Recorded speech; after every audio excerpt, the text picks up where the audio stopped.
Au cours de cette séance, je partagerai avec vous les fruits de mon investigation axée sur les suspicions de fraude autour des travaux de lotissement à Abomey-Calavi. Ces recherches que j'ai menées dans le cadre de la deuxième phase du projet pour des médias plus professionnels au Bénin est le prolongement de celle que j'ai réalisée en 2017 sur la mafia foncière à Abomey-Calavi. Les présentes recherches m'ont permis de comprendre les frustrations et tensions qui règnent autour des quotas réservés aux infrastructures socio-communautaires dans la commune. Une commune dont la mauvaise réputation en matière foncière est connue de tous. Dans ce cadre, j'ai réalisé un dossier dans le numéro 714-17 du quotidien La Nation du mercredi 5 février 2020, intitulé « Suspicion de fraude autour des travaux de lotissement à Abomey-Calavi, employade autour des réserves socio-communautaires ».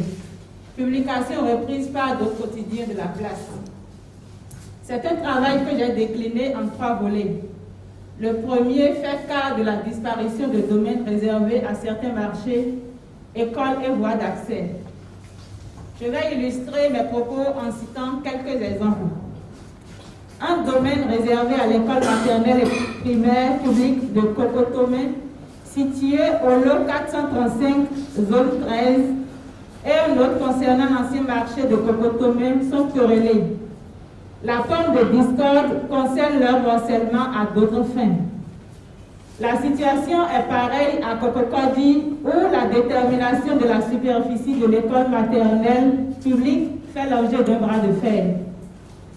À Calavi, vous trouverez, chers confrères, des quartiers enclavés pour défaut de lotissement. Les habitants vivent chez eux comme des prisonniers. Des voies d'accès menant à certains domiciles sont complètement fermées par des clôtures en briques. Des maisons compactes où les populations n'ont pas accès à l'eau et à l'électricité. L'isolement expose certains habitants à l'insécurité permanente. Les autorités à divers niveaux sont bien au courant de ces irrégularités.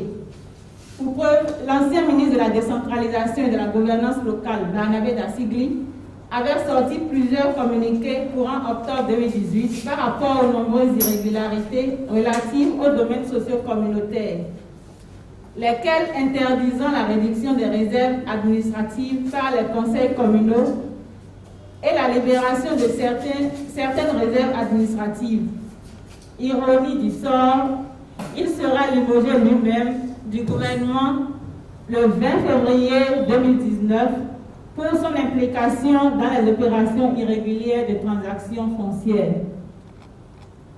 De son côté, le collectif des associations de développement de l'arrondissement d'Abomey-Calavi évalue à 205 690 m² le point des réserves morcelées dans la ZOCA et la ZOPAC par des élus locaux.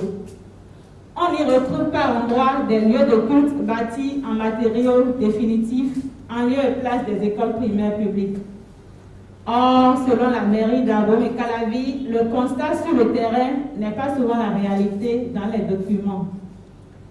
Relativement au deuxième angle, intitulé « Jeu de ping-pong entre géomètres et urbanistes », les différents acteurs se rejettent la responsabilité des irrégularités foncières. Et à ceux qui imputent aux communes la responsabilité de la disparition des quotas administratifs, la mairie d'Abomey-Calavi rétorque que c'est aux géomètres qu'il faut plutôt demander des comptes. Les géomètres ne l'entendent pas de leur oreille et estiment qu'il revient à la mairie de sécuriser ces terres. Ils accusent également les urbanistes d'être dans le coup. De leur côté, les urbanistes s'offusent des reproches des géomètres, estimant faire un travail de bureau et donc intellectuel. Ils jugent n'avoir aucun pouvoir pour empêcher les irrégularités foncières commises à Abomey-Calavi. Si la mission de l'urbaniste est de tracer les voies et de fixer les zones d'infrastructures socio-communautaires, le géomètre espère pour sa part applique ces tracés sur le terrain et rend compte de son travail à la mairie qui se charge à son tour de le concrétiser. Si Abomey-Calavi est décrié en matière foncière, les élus locaux estiment que les opérations de remembrement urbain sont une vache à lait pour les géomètres, car l'administration communale ne peut s'approprier un domaine si elle n'est pas